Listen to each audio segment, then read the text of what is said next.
Well, after a frustrating, disrupted 2020 season that started with the last-minute cancellation of the Australian Grand Prix, 2021 will include a record 23 different races.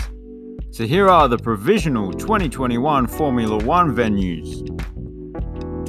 Starting off with the Bahrain International Circuit, which was the first Grand Prix to be held in the Middle East. The grandstands are seemingly inspired by traditional Arabic tents, but I hope they have those tents pegged down because it gets quite windy. In fact, it gets so windy that they have to spray adhesive on the surrounding sand to stop it from blowing onto the track. So with blistering heat, the strong wind, and the sandstorms, this place has everything nature could throw at you. Bahrain. Autodromo Internazionale Enzo Edino Ferrari. This old-school style track was welcomed back to F1 last year after a nearly 15-year absence. It's undergone some major redevelopment since then. This circuit is considered to be the home of Ferrari, which comes as no surprise given the name.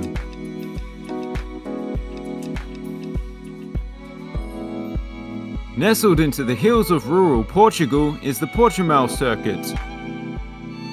Making its debut last season, the track's width and constantly undulating nature makes for great racing. It also has a very sleek, modern-looking grandstand.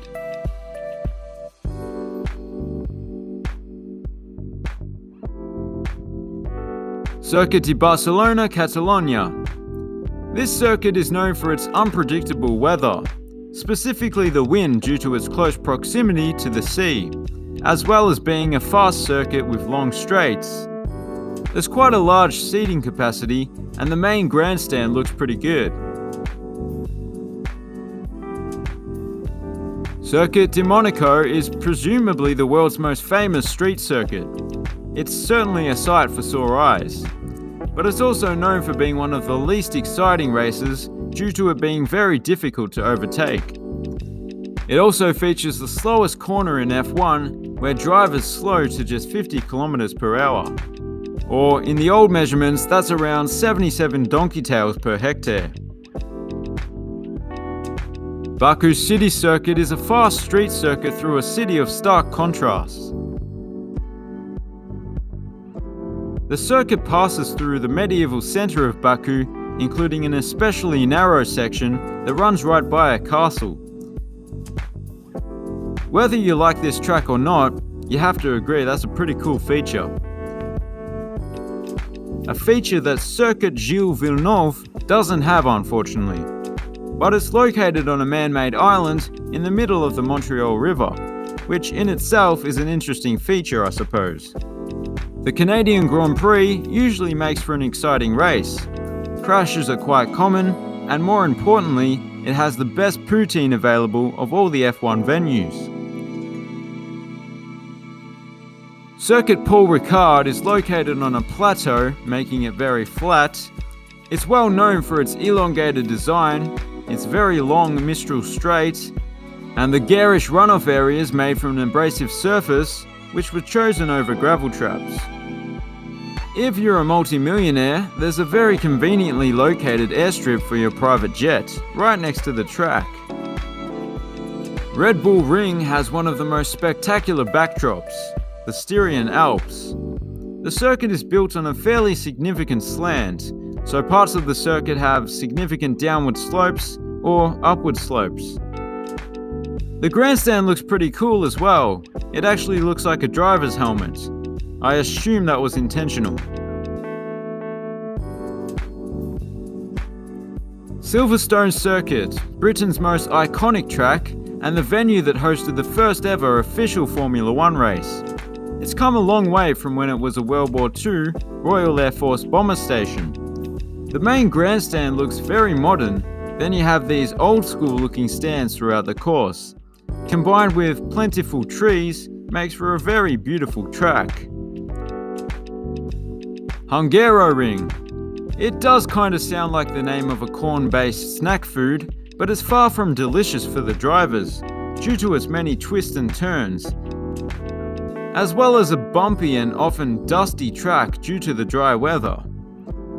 Well, the dry weather causes the dust, not the bumps. Circuit de Spa-Francorchamps. This hilly circuit is many people's favourite, and it's hard to argue against it. It's one of the more challenging, dangerous and exciting circuits, and it's certainly the longest at a tick over 7 kilometers. I can't be bothered converting that into donkey tails, but it's a lot. Another beautiful track. The modified Circuit Zandvoort will be making a comeback after a lengthy absence from F1. Commentators that know way more than I do on the subject are expecting it to be a challenging track for the drivers, but we'll have to wait and see. Autodromo Nazionale di Monza, one of the more iconic tracks. It's probably my favourite to drive on in video games, and that's mainly because instead of braking at the chicane, like a fool, I've found that it's a lot easier to keep the pedal to the metal and just crash into the car in first place while he's turning. I'm not sure why none of the F1 drivers have figured out that tactic yet. It's not just that though, I also like the woodland setting. Very tranquil. Other than the car sounds, of course. The Sochi Autodrome features some flashy modern facilities, and it runs right by a pretty good football stadium. But it's flat and lacks a bit of character. Also, just a heads up to any drivers watching, the trophy is presented by Vladimir Putin, so maybe just give it a bit of a dusting off before you grab hold of it. You can never be too careful with these things. Marina Bay Street Circuit. This spectacular track is known for being the first F1 event held under floodlights. Being a stadium channel and all, once again I have to mention that the track runs right by what I would assume is the world's only floating stadium. Okay, it's not really floating, but it still looks pretty cool. Suzuka International Racing Course is a very highly praised track in the shape of a figure 8, drawn by someone that really needs to work on their penmanship. It's one of the most difficult tracks for drivers to stay between the ditches. Being a figure 8, one section of the track actually passes over itself, which is kinda cool. Circuit of the Americas. While there's no dramatic backdrop or medieval castles, but it's an excellent circuit with excellent facilities for the spectators. And there's plenty of elevation change as well, which is, well, it just adds to the complexity, which is always good. It's another great track. Autodromo Hermanos Rodriguez. At nearly 2.3 kilometers above sea level, or about 3.5 donkey tails in the old scale, it poses a challenge for the engineers, given that the air is thin. I keep mentioning nearby stadiums, but this circuit literally bisects a baseball stadium, which is not just an interesting quirk, but it makes use of the stadium seating as well. Autodromo Jose Carlos Pache, or Interlagos. It's another favourite for many people. It's known for its variety with some slow corners and long straights. It usually makes for an exciting race, especially when it rains. And being in a tropical locale, it often does. Albert Park Circuit. Located in the sporting capital of the world, one of the sporting capitals, it's a fairly easy circuit. Relatively easy, I should say. You do have to dodge the occasional kangaroo at 300 kilometers per hour. Not even those fences can stop them. It's quite a scenic spot too, right by the man-made Albert Park Lake, but it doesn't come close to Bathurst. How good would a Bathurst Grand Prix be? Ain't gonna happen, unfortunately. Making its debut will be the brand new Jeddah Street Circuit. Saudi Arabia has a rich automotive history. Okay, maybe not, but it has some rich leaders. And you have to start somewhere. Allowing women to drive was a step in the right direction. The track is expected to be the fastest street circuit. Being brand new, the spectator facilities look pretty good. This section here even looks like an actual stadium. Yas Marina Circuit. If I had to describe it in one word, it would have to be Mobharaj, meaning flashy or showy. There, now you're fluent in Arabic.